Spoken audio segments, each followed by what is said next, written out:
Sonic the Hedgehog 2 has hit theaters and it's got the whole cast returning from the first film. Ben Schwartz is back voicing the character of Sonic, as well as James Marsden in the role of Donut Lord and Jim Carrey as Dr. Robotnik. But Sonic's not alone in this one. No. He's got some furry friends this time around. We have the original voice actor of Tails, Colleen O'Shaughnessey, in this film voicing Tails. That's pretty wild. But also Idris Elba as Knuckles. They've nailed these designs for Sonic, Tails, and Knuckles. Can you imagine a franchise getting this far with a design of your main protagonist to look like that? Dear God Almighty, this is the next video game to film adaptation, and we all have this question: is it a good video game film? Well, if you just take a look at all the bad ones, I think we're gonna be okay, guys.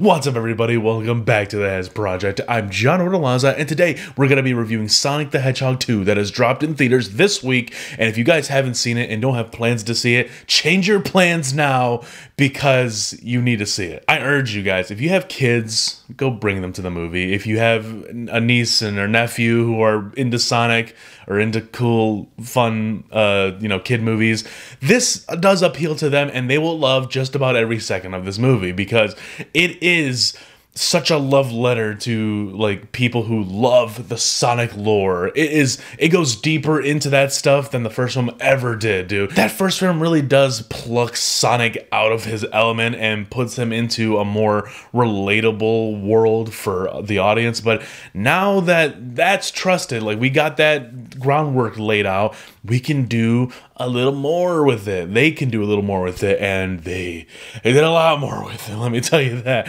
This film is such a crowd pleaser, and you could just tell. This is why I said bring the kids, because this is the only exception that I'll have sharing a whole auditorium with like half kids. There are so many crowd-pleasing moments and kid-pleasing moments and even adult-pleasing moments because there's a lot of 30-year-olds in the audience. Let's be honest, a lot of 30-year-olds who grew up with the games who were screaming as well with the kids. Ben Schwartz is again voicing the character of Sonic, and he is still amazing, if not even better than what he was in the first film. I mean, he really does crush it, dude. There's one little scene where he kind of like channels his inner John Ralphio in it, and it was really good. I enjoyed it. And also, man, all the other two, Knuckles and Tails, like their voice actors, Colleen O'Shaughnessey and Idris Elba, they really brought it, dude. Like I think all three of them do a fine job and they carry the movie.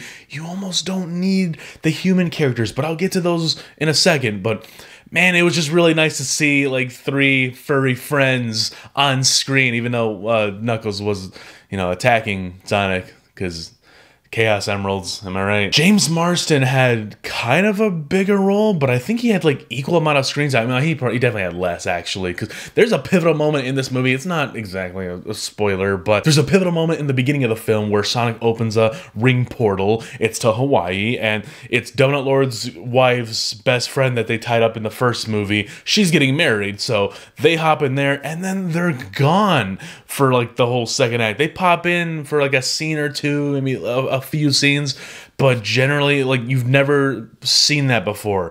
You don't see the humans in Transformers pop in a portal and disappear until the third act. No, this is like one of the first times where they straight up just sidelined the human characters for a good chunk of the movie, and it worked, dude. Like, this movie was being carried by Sonic and Tails, two CGI creatures, and obviously Jim Carrey was there. And let's talk about Jim Carrey real quick. So, man, if this is really the last performance for a while, because he did say in an interview that he's thinking about retiring for a little bit, or at least just taking a break. Those are his words. He said he wants to retire, but also take a break, and he's had enough. He's done enough. I cannot agree more, dude. Like, he's been working for almost 30 years now, more than that, and he's done a lot of great things, dude. And I'm blown away by how entertaining he can be as Dr. Robotnik in this series. He appeals to the people who grew up with him, but also appeals to little kids by making the silliest of faces. That's something that Jim Carrey has always been able to do, to touch various demographics, and I think he was a perfect choice. to be in this franchise, you know? So I love the dude, and I cannot thank him anymore for bringing so many years of entertainment, so many great movies, and he's really elevated these two Sonic movies as if the Sonic character himself wasn't already hilarious. Like, I adore the Sonic character in this movie, and Jim Carrey as Dr. Robotnik just makes everything better. So thank you, Jim Carrey. I will say the wacky meter is turned up twice as much as it was in the last film, and I think that's okay. You know, if you aren't already a fan of Jim Carrey, you might not, I don't know, it might bug you a little bit because it can be too much. But if you're accustomed to Jim Carrey breaking that barrier of wackiness and going to that extreme level, I'm already there. And I love it. When you look at them on paper, both plots of the films may seem very similar. Like it's, oh, I lost my rings, we gotta go to this location. So then it's kind of like a road trip film. That felt like a road trip film, that first one. This film is kind of like a road trip. They're out to get the Chaos Emerald, although it doesn't just feel like a road trip, like a bare bone road trip with a CGI character. It feels like a Sonic video game, a Sonic adventure, dude. It's Sonic and Tails teaming up together, going from point A to point B to point D, and then you have Dr. Robotnik and Knuckles having their own alliance.